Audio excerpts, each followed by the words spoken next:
$65,000 for a mechanical engineer, $85,000 for a chemical engineer.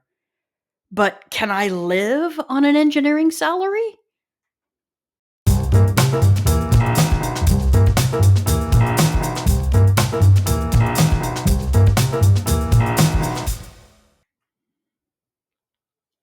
Welcome to the Kid Finance series today. We are going to talk about being the boss of your money, and we're going to do it by answering the question, can I live on an engineering salary? Spoiler alert, living on an engineering salary and being the boss of your money is very similar to the back row at church. I have heard it said that the back row of church, it isn't a location, it's an attitude. And that's exactly what being the boss of your own money is. It's an attitude. Because I am certain that we have some aspiring little engineers who are going to see this at some point, I want to make sure we understand just how much money we are talking about. If I own a balloon stand, and I can make $1 for every balloon that I sell, and I stick around long enough to sell 100 balloons, I can make $100 every time I open up my stand. Well, if I open that stand once a month, I can make $1,200 per year. That's a lot of money. That's good money. $1,200 per year is really good money. Well, I grow up, I start working at my favorite fast food restaurant where I'm making minimum wage. Now, this is the minimum wage in the state of Arizona. If I work from 8 a.m. to 4 p.m. every day, Monday through Friday, for every single week of the year, I can make $30,576. That's a lot of money. I can buy a car for under $30,000. I can go on some sweet vacations for under $30,000. Think of the number of pets I could support for $30,000. I could have a whole refuge. Well, I get a little bit older. I go to school for a few years. I graduate, and suddenly I am making $65,000 a year. That sounds like a lot of money, and it is a lot of money. In fact, I am now making double what I would have been making working for minimum wage. So my earning potential has gone up now that I have gone through my college education. But is it enough? Can I live on an engineering salary? Well, let's look at these engineering salaries. I went to a variety of recruiting sites and pulled off just representative salaries that people are making right now. And then I also went to AI and I said, AI, tell me about engineering salaries. And this was what I got. Some people are making a lot more than this. Some people are making a lot less than this. But on average, this is relatively fair. A mechanical engineer at 65,000, a chemical engineer at 85. It is definitely the golden age for computer and electrical engineers, although it's been the golden age for a while. 70,000 to start, 70, 80,000, up to $150,000 after 10 or 15 years. You can see that the salaries almost double. And then as you continue on, your salaries just go up and up and up. So can I live on this? Well, this doesn't even tell us the whole story about how much money I'm actually making as an engineer, because in reality, when you work for a company, they're often also going to throw in benefits. Now, this is not about benefits or even salary today, but I want to illustrate exactly what you're getting as an engineer, because that $65,000 as a mechanical engineer, that includes paid time off for vacations, for holidays, for sick leave, whatever, right? It includes paid time off, but also companies will also kick in a portion of your health insurance costs. A lot of times companies will say, hey, if you put in a certain amount for retirement, I will put in the same amount for retirement, or at least match some of it, right? So you have to pay into retirement in order for them to pay in. Not always. Some companies just pay you retirement, and that's fine. They'll often pay for your insurance. Bonuses come along, other benefits like pet insurance, or I had a company that we could pay $15 a month and get unlimited access to lawyers. A lot of my coworkers did their estate planning, and you don't need to worry about any of that. We're going to talk about all these benefits and all of these perks in other episodes. But for now, just realize that you're taking home $65, maybe $70,000 a year, depending on your bonus. But actually, the company is helping to offset some significant costs. So it's as if you're taking home $85,000 per year. So, can I live on an engineering salary? You would think I should be able to answer this question, but I can't. And why can't I? Because I don't know how the money is being used. So let's talk a little bit about that. Now, we're not going to go into a lot of these details. Those are other episodes. But there are entities who are either going to take the money or should get the money first.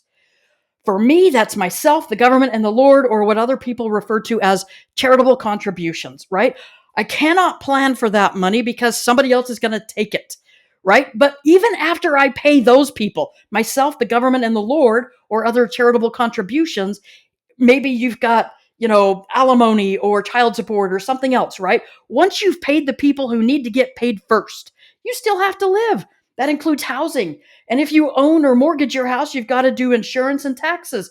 You've got health insurance premiums, your portion, utilities, food, phone, cars.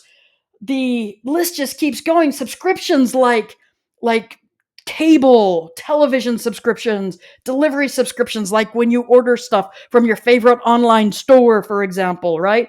You can get subscriptions to where they will send it to you for quote unquote free. You got to pay for your retirement, your investments, computer and other electronics, life insurance, entertainment, clothes, vacations. I am a little engineer. I should be able to afford vacations. And hey, I'm a little engineer. I can now buy a snowboard, right? The list of expenses just grows and grows and grows. Can I live on this engineering salary? Well, to answer that question, we've got to do one important step, which is we've got to understand how we are using the money, right? I do not pay my bills per year. I pay my bills per month. So the first thing I'm going to do is figure out how much money I'm getting every month. That's $5,417. All right. Now, from here, let's take a moment and give accountants our appreciation, because that's exactly what this slide does. I'm not going to go through the details, but just know that once I pay the people who have to get paid first, I don't have $5,417 anymore. I'm paying out $2,000 to people who are going to get paid first. The government's just going to take theirs, right? Everyone else is just going to get paid. And then I've got what is left over to live on. So while I thought I had $5,417 actually to live on, I have $3,376. You're more than welcome to pause the slide and figure out how I got there. This is just simple accounting, right? But nevertheless, I need to be able to live on $3,376. That actually sounds like a lot of money every month. I'm a little engineer. I make big decisions. I've been adulting for a few years now. I'm 22, 23, 24 years old. I now am a little engineer. I've been a little grown up for a few years, and now I can start living like a little grown up. Okay, so here's what we're going to do. We're going to start spending our money. How do I use my money? Am I the boss of my money? Can I live on an engineering salary? Now, I'm not going to go through and show you or tell you everything that I'm going to justify here. I may, from time to time, add a little justification, but I just want you to see very typical responses when we go through answering the question, can I live on an engineering salary? Housing, $2,200 is not an unreasonable amount for a house. I'm a little engineer. I can afford that. That's a 3-bedroom rental in Phoenix, Arizona right now.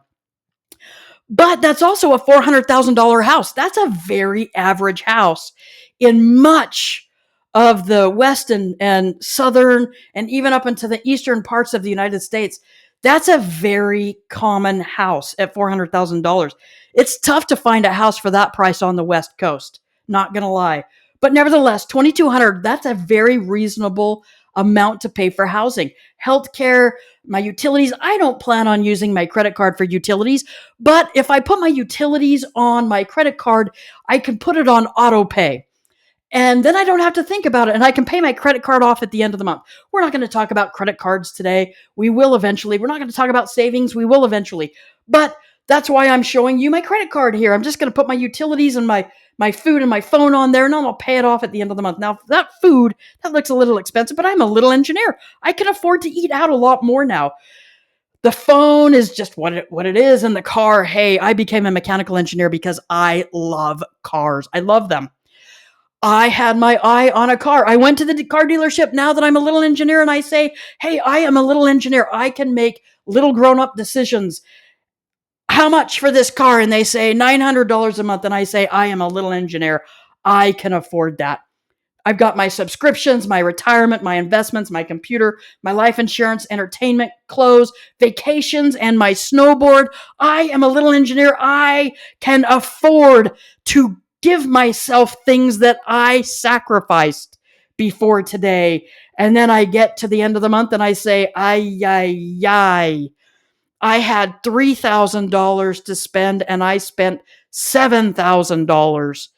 This is not the way to be the boss of your money. Obviously, I am over by almost $4,000, right?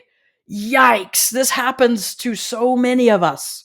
We get to the beginning and we didn't look at whether or not I could live on my engineering salary ahead of time. And suddenly we find ourselves in trouble after time. I don't want to do that. I want to be the boss of my money, but this is not the way to be the boss of my money. So let me show you what inevitably always happens. It always happens like this. I say, I can't afford myself and I can't afford to pay the Lord. It's got to come out. I can't live on that. The government's just going to take their cut. So there's nothing I can do about that. But I can't afford to pay myself and I can't afford to pay the Lord. So instead of $3,300 a month, I now have $4,400 a month. And as you can see, I did not spend any differently. So now I am over by almost $3,000 instead of being over by almost $4,000. That didn't help me. I am still not the boss of my money. So now I've got to spend less. It's not good enough to just take away paying myself, but now I've got to spend less. Well, I can't afford retirement. I can't afford investments. I can't afford my computer. I'm going to live with my 4-year-old computer. I spent less. I now have more left over, 4,460. I spent about $1,000 less, and it doesn't matter. I am still over. Now look at what we just did here. Look at who's getting paid with this scenario. It is such a typical scenario. Who's getting paid? Well, the banker is getting paid. The grocer is getting paid. The car dealership is getting paid. Do you know who is not getting paid? I am not getting paid. I literally took away everything to pay myself. I scrimped and saved for years to get to this point just to see that I am working for the banker, the baker, the car dealership, but I am not working for myself. I am not the boss of my money. Well, here's the thing. Boss is not a word that we can use to describe ourselves right now, but neither is poor. There might be other words we could use, but we are not poor. $65,000 a year is a lot of money. We should be able to live like little engineers want to live, shouldn't we? And the answer is yes, we should. But we're going to have to make some adjustments. You may think of other words that come to mind, but boss and poor are not the two words. A word that comes to my mind is prisoner, because I'm working for everybody else but myself right now. And I've got to work for me and live. So we're going to start this over. We're going to pay myself. We're going to pay the Lord. We're going to pay our taxes. I've got $3,376. Again, this is not about budgeting today. I just want you to see that we can start making some some trade-offs. And we're not even going to talk about trade-offs, but I've got to spend less. So my housing, I go from a $400,000 home to a $325,000 home, or I go to maybe from a house to an apartment, whatever. My food, I stop eating out so much and I start meal planning or whatever. My car, hey, if I can't get rid of my car payment at all, if I absolutely have to have another car, I'm going to get one that's in the $20,000 range instead of way above my budget. So vacations are gone, snowboards are gone. I can't believe I'm losing my vacations and snowboard. I am a little engineer. I should be able to afford the nicer things in life. And you know what? It still doesn't matter because I'm still over by $1,000. And you begin scratching your head and saying, really? Was engineering the right choice? Can I live on an engineering salary? And the answer is, we simply just haven't become the boss yet. We can be the boss of our money. How do I do that? Well, the negotiations continue. I'm going to go find a lower house. Now, that's not an unreasonable rent for housing. Food, I'm going to take it out. I'm just not going to be able to eat out as much. I can still eat out maybe 10 or 12 times a month, but I'm not going to be able to eat out as much. Got to go find a new phone plan. Excuse me, if I need a car, I'm going to go find a car that I can afford, probably a used car for now. Cancel some of my subscriptions. I'm a little engineer. I should be able to afford investments, but I can't. But here's the thing. The company told me, if you will put money into your retirement, we will put money into your retirement. But if you don't put money into your retirement, we will not put money into your retirement. That's free money. I am not leaving free money on the table. So I am going to pay for retirement, and I'm just going to let investments go the way right now. I don't have to permanently remove investments. I just can't afford them right now. We will talk about paying yourself later. And all of this will begin to come into better focus. But nevertheless, right now, my retirement is going to have to be my investments. So my computer, I'm just not going to be able to afford it right now. Entertainment goes down, clothes are out. And look at this. I am at $3,376 per month. Hurrah! And my grieving process continues. I started out this whole process in denial. Pretty soon I was angry because do you know how much schooling I went through? I should be able to live like a little engineer. I should be more comfortable than this. And you will be. You just have to learn how to pay yourself first. But we're not going to talk about that today, right? Don't you worry. And pretty soon negotiations kick in, right? And then depression. Holy Toledo, I can't believe I can't have the vacation of my dreams. Why? What happened? How did this happen? How can I live on an engineering salary? And the answer is, you can be the boss. You can be the boss of your money. That's how you live on an engineering salary. So can I live on an engineering salary? Yes. And the acceptance sets in. In fact, the answer of can I live on an engineering salary is an undeniable maybe. After all of that, the answer is maybe. Why? Because it doesn't matter how much you make, it only matters how much you spend.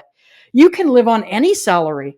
I thought about doing this for a teacher, a doctor, a lawyer, a mail carrier. It doesn't matter. It doesn't matter how much you make. It only matters how much you spend. You can live on any salary if you are the boss of your money. Now, before we go through the principles of being the boss of your money, I do want to leave you with a little bit of encouragement, right? Do not stay in depression. It's unnecessary. As you learn to pay yourself, as you learn to take care of your debts, as you learn to take care of the things that are causing you to be a little bit unhappy right now. In other words, every time you ask yourself, I make good money. How come it doesn't feel like it? We will get there. And for an engineer, it's going to be in a very short period of time. So just know it's coming as you learn some of these other tools. But in addition, what about if you want to get married and have kids, or you already are married and have kids? Look at this. I am barely getting by each month. And the answer is, actually, it's not that much more expensive. Look at your expenses, right? Housing does not cost more if it's one person or five people, right? Utilities may go up a little bit, food may go up, but it's not going to be double or triple or quadruple unless you're always eating out. It's going to be, instead of $400, $500 or $600. But if you're always eating out, yeah, it's going to be $800, $1,200. It's going to double, triple, quadruple if you're always eating out. But there are ways, meal planning and things like that, to get that down, right? Phone's not going to cost more, car's not going to cost more, subscription's not going to cost more, retirement's not going to cost more. All of those you buy at once and the whole family can use it, right? And you see the numbers keep going on and on and on. It's not that much more expensive. So I did want to leave you with a minute of encouragement. Now, can I live on an engineering salary? And the answer is, if you are the boss of your money, yes. And what makes you the boss of your money? Live on the money you make, not the dreams you created to get there. Spend less than you make. Pay yourself, the government, the Lord, whoever is firm and unchanging, whoever deserves it most, pay them first, and then live on the leftovers. Just a quick reminder that your wants will come. In fact, as an engineer, they will come in a very short period of time. But for now, be the boss, live like a little grown up, and be that little engineer you always knew you could be. And then just remember that supporting one person is not that different, actually, from supporting multiple people. So take heart. You'll be okay. Now, here's my disclaimer. If you want to read it, go ahead. But if you have questions or comments, maybe pleas for mercy, maybe you've got some suggestions, or you're wondering about certain topics that are going to be covered, go ahead and leave them in the comments, and I will get to as many as I can. In addition, I want to thank you for watching this to learn how to be the boss of your money anytime you can. Thanks, everyone. Feel free to like and subscribe, and we'll catch you next time.